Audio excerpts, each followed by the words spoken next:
Municipal పీఠాలపై పీఠముడి వీటలేదు. Mayor, deputy mayor, chairman, vice chairman పదవులు ఎవరికి దక్కుతాయి?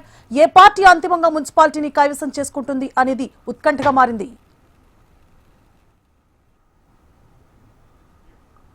పురపోరులో పదవుల పోరు రసవత్తరమైంది. క్యాంపు రాజకీయాలు కౌన్సిలర్లను తమ వైపు తిప్పుకునేందుకు ఎత్తులకు పై ఎత్తులు వేస్తున్నారు పార్టీల నేతలు. బేరాసారాలతో పొలిటికల్ హీట్ మరీ ఎక్కువైంది. పలు మున్సిపాలిటీలో చాలా చోట్ల అధికార కాంగ్రెస్, ప్రతిపక్ష బీఆర్ఎస్ నువ్వా నేనా అన్నట్లు తలపడుతున్నాయి. ఇక హంగ్ పరిస్థితి ఉన్న మున్సిపాలిటీలో ఎవరు ఏ గట్టున ఉంటారు అనేది చర్చనీయాంశంగా మారింది.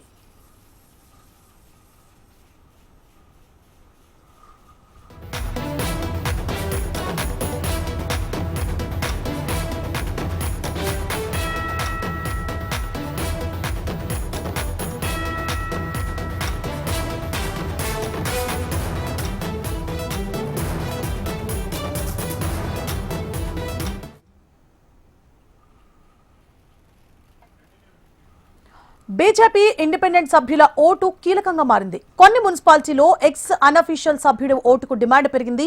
చివరి నిమిషంలో ఏ కౌన్సిలర్ ఎటువైపు ఉంటారు అనేది అంతు చిక్కడలేదు. ప్రత్యర్థి శిబిరంలోని సభ్యులకు గాలం వేస్తున్నారు. స్వతంత్ర అభ్యర్థులు గోడ దూకేందుకు రెడీగా ఉన్నట్లు తెలుస్తోంది.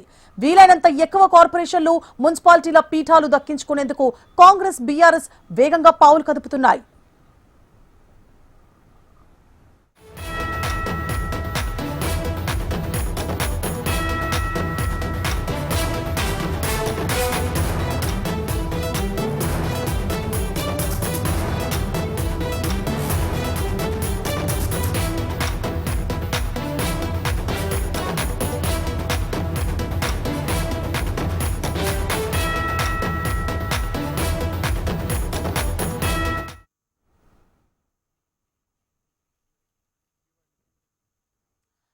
మున్సిపల్ పీఠాలపై పీఠముడి వీడడం లేదు. Mayor, deputy mayor, chairman, vice chairman పదవులు ఎవరికి దక్కుతాయి? ఏ పార్టీ అంతిమంగా మున్సిపాలిటీని కైవసం చేసుకుంటుంది అనేది ఉత్కంఠగా మారింది.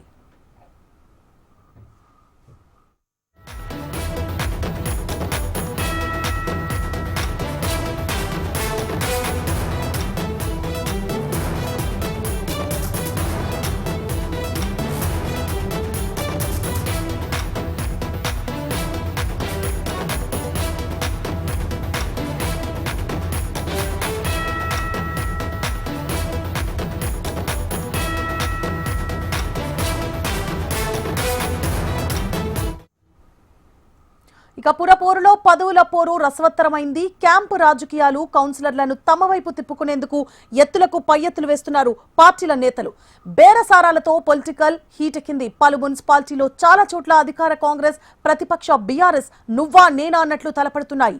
హంగ్ పరిస్థితి ఉన్న మున్సిపాలిటీలో ఎవరు ఏ గట్టున ఉంటారు అనేది చర్చనీయాంశంగా మారింది.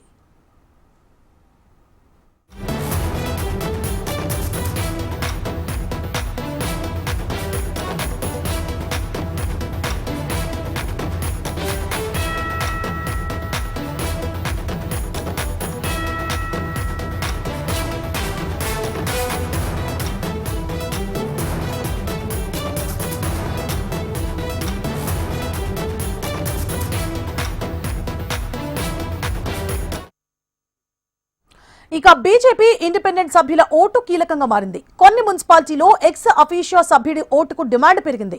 చివరి నిమిషంలో ఏ కౌన్సిలర్ ఎటువైపు ఉంటారు అనేది అంతు చిక్కడలేదు. ప్రత్యర్థి శిబిరాల్లోని సభ్యులకు గాలం వేస్తున్నారు. స్వతంత్ర అభ్యర్థులు గోడ దూకేందుకు రెడీగా ఉన్నట్లు తెలుస్తోంది. ఇక వీలైనంత ఎక్కువగా కార్పొరేషన్లు, మున్సిపాలిటీల పీఠాలు దక్కించుకునేందుకు కాంగ్రెస్, బీఆర్ఎస్ వేగంగా పావులు కదుపుతున్నాయి.